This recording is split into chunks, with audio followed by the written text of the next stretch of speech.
up mga tropa peace? Maghahanap ako ngayon ng hailing apps. Tingnan natin kung kakagat pa sila ulit sa ginawa ko dati na pwede bang habal na lang or hindi. Pero kung pag pumayag sila, tatakpan ko naman yung mukha nila. Pero kung hindi, okay yun, hindi ko siya tatakpan. Tapos bibigyan ko pa ng additional na tip. So let's go guys. Nandito ako ngayon guys sa EDSA. Wala pa akong nakikitang movie kasi puro angkas tsaka joyride lang. Yung kanina naka-movie uniform, nagpalit na siya, nag-movie na siya.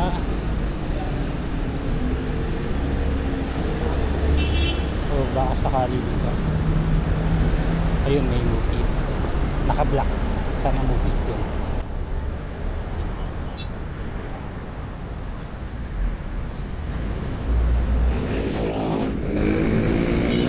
Move it. Move it. Oh, pa-healing apps ako. Saan papunta?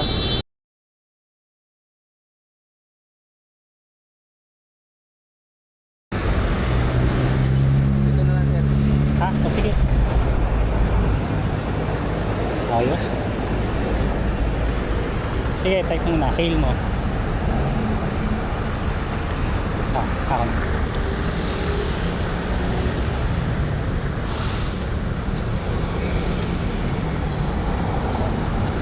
Yan. Yan, sir. Okay. Oh, cash. Paano ba yan? Low balance ka na pala, kuya. Sayang naman. Wala na pala ano, sir. Paano yan? Pag ganyan? Gusto mo ba, ano na lang, kahit hindi na natin ni ano? Sige, sir. Sige.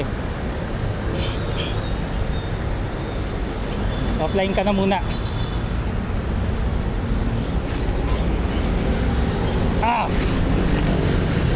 Baka magasgasan motor mo eh. Yeah, let's go. Ay, oo nga pala. Ano yung bag niyo, sir, dito? Ha? Oh, sige.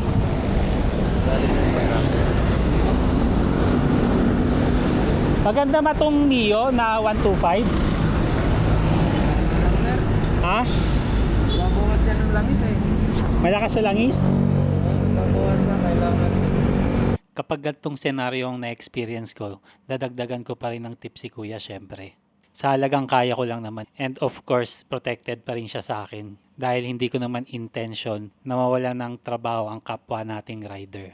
Kaya nakipagkwentuhan muna ako sa kanya na noong experience niya sa Mio 125 niya. So fast forward na. A few minutes later.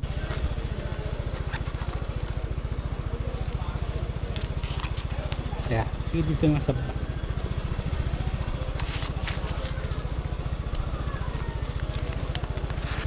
Wala. Helmet mo. Salamat po. Oh, wala yan. Okay lang, kuya, i-post ko to.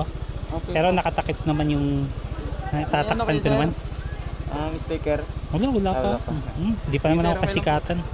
Tatakpan ko yung mukha mo, pati yung motor mo ano na para lang, sir, anong ano nyo? may Karak TV. May isa na din akong na-vlog eh. Kaya lang hindi. Supportahan natin, sir. Sige. Ano po, sir? Paano na lang, sir? Oops.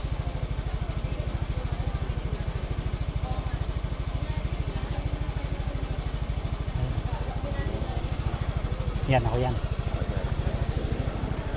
Sige, Dre. Ingat ha. Sir, thank you.